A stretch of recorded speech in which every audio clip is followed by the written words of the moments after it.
이번 시간에는 이제 기압을 할게요. 기압. 기압은 말 그대로 공기의 압력이에요. 기자는 공기를 뜻하고 압은 압력을 뜻하고요. 공기는 우리들의 대기권의 전체 지표면이 있으면 여기까지 있는 요 대기권에서 이 대기권의 높이는 약 1000km 정도까지로 알고 있는데 1000km 전체의 공기가 누르는 압력이에요. 그러니까 누르는 압력을 기압이라고 해요. 근데 우리가 알고 있어야 될 점은 이 기압은 사방으로 작용한다는 거예요. 모든 곳으로.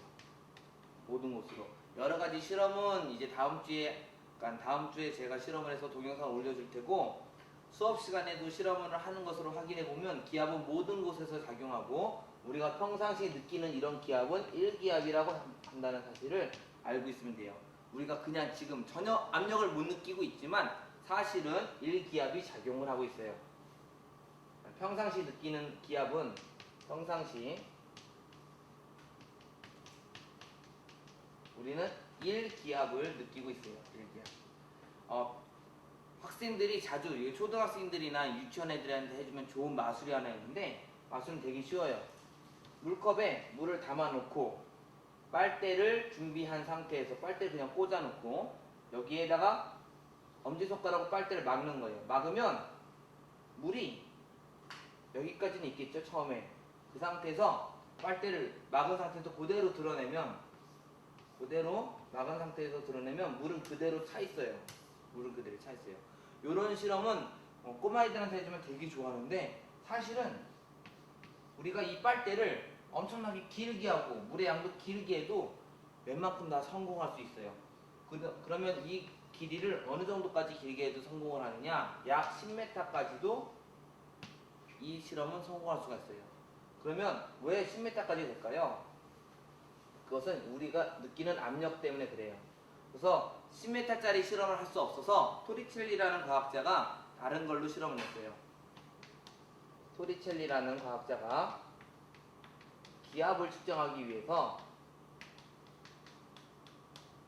수온이라는 것을 사용해서 실험을 해봤어요. 똑같은 실험인데 모습은 조금 틀려요. 먼저 넓은 판에 수온을 채우는 거예요. 수온은 HG라고 배웠어요. 수온은 유일하게 액체 상태인 금속이에요. 이건 액체고 금속이에요. 그래서 수온을 수온을 가득 채운 1m짜리 유리관을 준비해서 한쪽은 막혀 있어요. 수온을 먼저 가득 채워놓고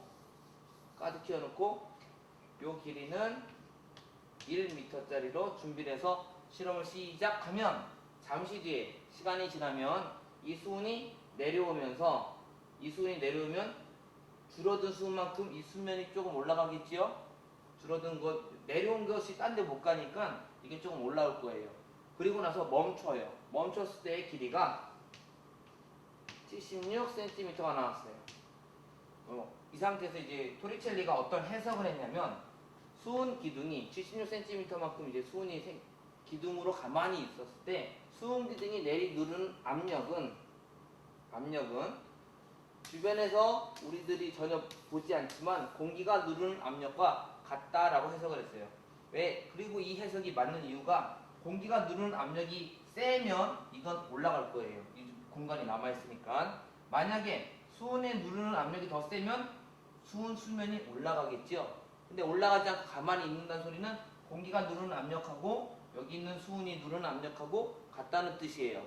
그럼 평상시 공기가 누르는 압력을 1기압이라고 말했죠. 그리고 이 1기압은 76cm의 수온이 누르는 압력하고 같다는 사실을 토리첼리가 이제 실험을 해놨어요.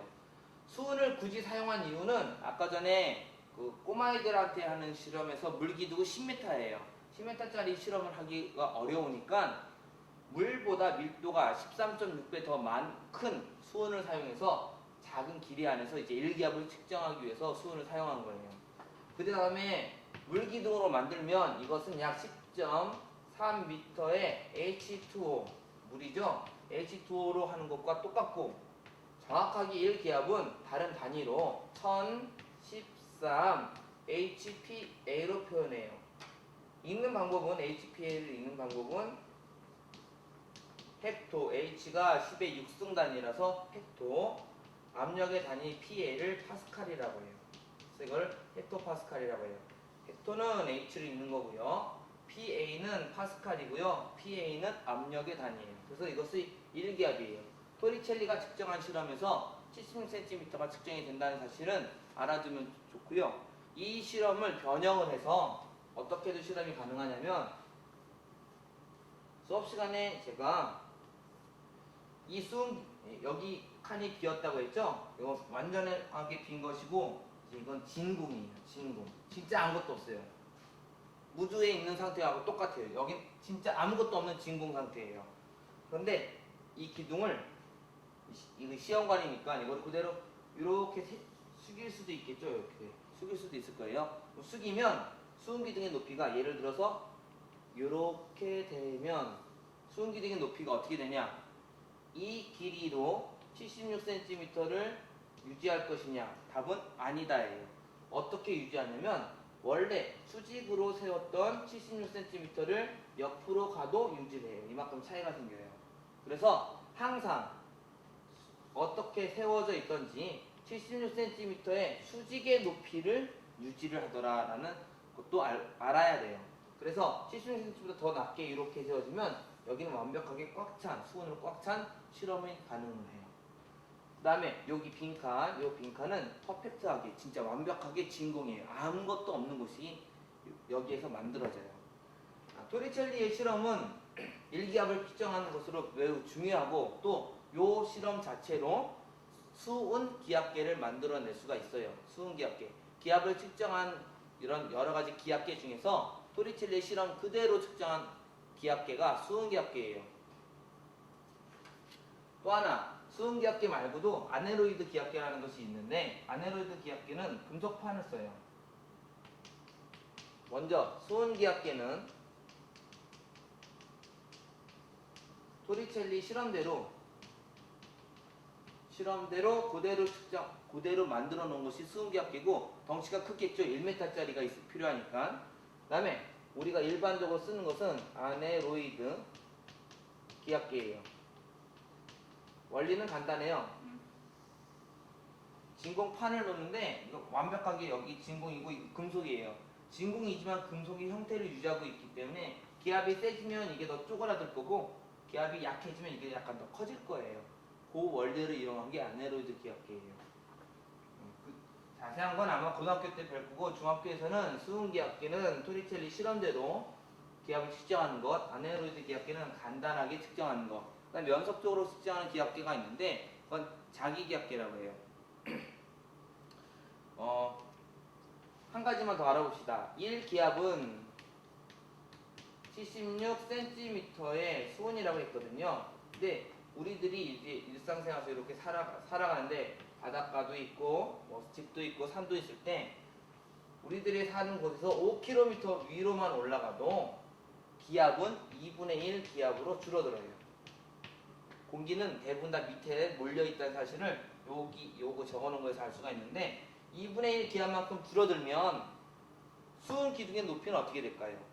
여기서 아까 전에 간단하게 원리를 설명했을 때 이렇게 설명을 했거든요.